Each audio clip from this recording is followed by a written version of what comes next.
Hi everyone. Today I have Joe's USSC Pellet Stove Controller. Joe sent me this one because he was having problems with it responding to any kind of keyboard action. It looked like it wasn't functioning at all.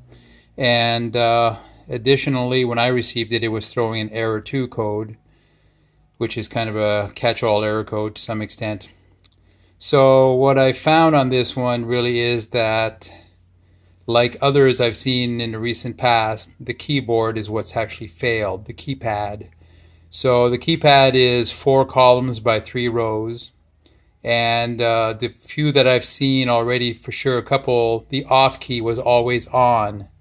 So you would turn on the furnace electrically and you got no response at all. It was like the thing was being told to be off all the time. This was something similar here, except for in my case it was throwing error code 2.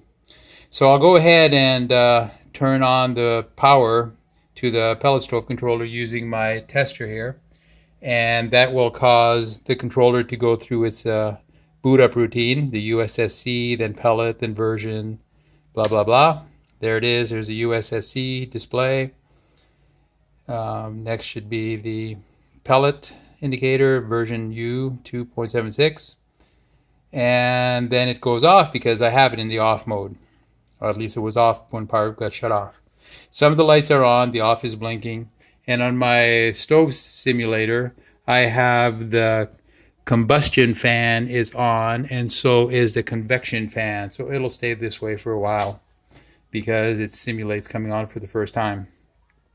Now, just like I said before, I currently have this keypad disconnected, and I've replaced it with, I currently have the keypad disconnected, and I've replaced it with a low-cost keypad, which is 4 columns by 3 rows. So this will simulate the on key, the off key, the auger delay, and the mode key.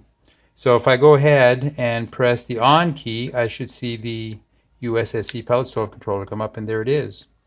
It's in HR5. Going back to here, the heat range, I can press the up and down arrow on it, which should be this one here. So sure enough, it's gone down to 4, 3, 2, 1. And I can go back up by pressing that 2, 5. So it's not the greatest keypad either. But it just shows that replacing the keypad does bring functionality back to the controller. So, Joe, I'll talk to you one more time over the phone about this. I want to thank you for sending me this controller for attempted repairs. Unfortunately, as we already talked about, I do not have the ability to replace or repair the original OEM keypad, which is why you see the overlay of the cheap Chinese version. I don't have the spare part. I don't have the availability of spares. USSC does not sell spare replacement keypads. They want to sell you the whole controller.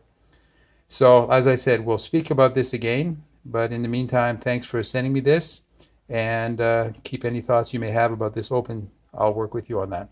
Bye bye.